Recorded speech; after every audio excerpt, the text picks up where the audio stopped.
தம்பிக்கிட்ட கேட்டேன், நீ என்ன வேலை பார்க்குறேன்னு. சாஃப்ட்வேரில் வேலை பார்க்குறேன்னாரு. சாப்பிட்டு போய் தானே வேலை பார்க்குறாயின்னு கேட்டேன் நான்.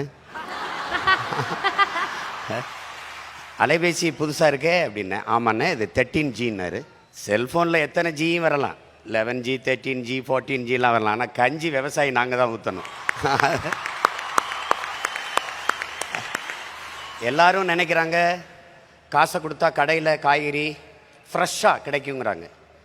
ஆனால் அந்த காய்கறி கடைக்கு வர்றதுக்கு தொலைதூரத்தில் ஒரு விவசாயி வெயிலில் காஞ்சி மழையில் நனைஞ்சி ரத்தம் வேர்வையாக உடம்புல ஊற்றி உப்பு பூக்க கண்ணு மொழி பிதுங்க கண்ணச்சதை தொங்க வெம்பாடு பட்டு உழைச்சா தான் உங்களுக்கு காய்கறி கடைக்கு வருது, அரிசி பருப்பு வருதுங்கிறத கவனத்தில் வச்சுக்கணும்.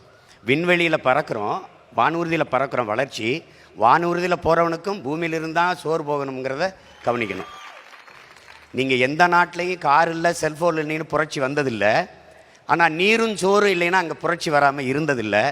அதுக்கான டீசர் உங்களுக்கு புரிகிற மொழி சொல்கிறோம், அதுக்கான ட்ரெய்லர், அதுக்கான முன்னோட்டம் பக்கத்தில் இருக்கிற இலங்கையில் நடந்து கொண்டு இருக்குங்கிறத நீங்கள் கவனிச்சுக்கணும்.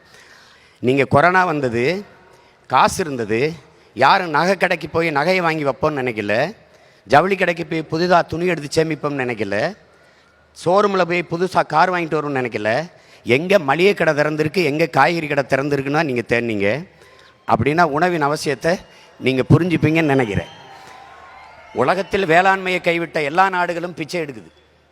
நீங்கள் தொழில் வளர்ச்சிங்கிறீங்க. தொழில் வளர்ச்சி, வேலை வாய்ப்பு, வேலை பார்த்தா சம்பளம் கிடைக்கும். சம்பளத்துக்கு என்ன செய்வீங்க? நல்லா சாப்பிடுவீங்க. சாப்பாடு எங்கேருந்து வரும்? யார்ட்டையும் பதில் இல்லை. விவசாயத்தை படிக்காதவன் செய்கிற தொழில் என்று நினைக்கிறீங்க. விவசாயம் தொழிலே கிடையாது, அது நம் பண்பாடு, நம்முடைய வாழ்வியல் என்பதை நீங்கள் புரிஞ்சுக்கணும். விவசாயத்தை படிக்காதவன் செய்கிறதுன்னு நீங்கள் நினச்சிங்கன்னா படித்தவனுக்கு பசிக்காதான்னு கேள்வி கேட்டால் பதில் இல்லை. அப்போ படித்தவன்லாம் சாப்பிடாத, யாரும் சாப்பிடாத, அவ்வளோதானே. இது எப்படிப்பட்ட போக்குன்னு பாருங்க. விளைநிலங்களெல்லாம் வீட்டு மனைகளாக வருது. நம்ம விளைநிலங்களில் வீடை கட்டி மொட்டை மாடியில் தோட்டம் போடுவதை நாம் பெருமையாக பேசிக்கொண்டு இருக்கிறோம். நீங்கள் காய்கறி விளைய வைக்கலாம், வெண்டைக்காய் தக்காளி உங்களுக்கு வேண்டிய கத்தரிக்காயை விளைய வச்சுக்கலாம். ஆனால் நெல், வாழை, கரும்பு, மற்ற பொருளெல்லாம் எங்கே விளைவிப்பீங்க? மொட்டை மாடியிலே விளைய வச்சுருவீங்களா?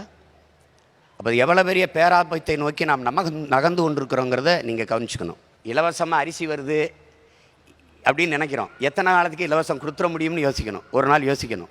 ஒரு மனிதன் தன் வாழ்நாளில் என்றாவது ஒரு நாள் வழக்கறிஞரை சந்திக்கிறான், அது அட்வொகேட்டை. என்றாவது ஒரு நாள் பொறியாளர் சந்திக்கிறான், இன்ஜினியரை. என்றாவது ஒரு நாள் மருத்துவரை சந்திக்கிறான், டாக்டரை. ஆனால் ஒரு நாளைக்கு 3 வேளை விவசாயியை சந்திக்கிறான். அதை புரிஞ்சுக்கணும். எல்லா மனிதரும் உலகத்தில் மனிதர்கள் செய்கிற தொழிலை செய்கிறார்கள், விவசாயிகள் மட்டும்தான் தெய்வத்தின் தொழிலை செய்கிறார்கள் என்பதை என் அன்பிற்குரியவர்கள் புரிந்து கொள்ளணும். அது இங்கே பாருங்கள், உழவு இல்லை என்றால் உணவு இல்லை, உணவு இல்லை என்றால் உயிர்கள் இல்லை, உயிர்கள் இல்லை என்றால் உலகம் இல்லை. உழவை மீட்போம், உலகை காப்போம். இதுதான் நம்ம எடுத்துக்கொண்டே உறுதிமொழி.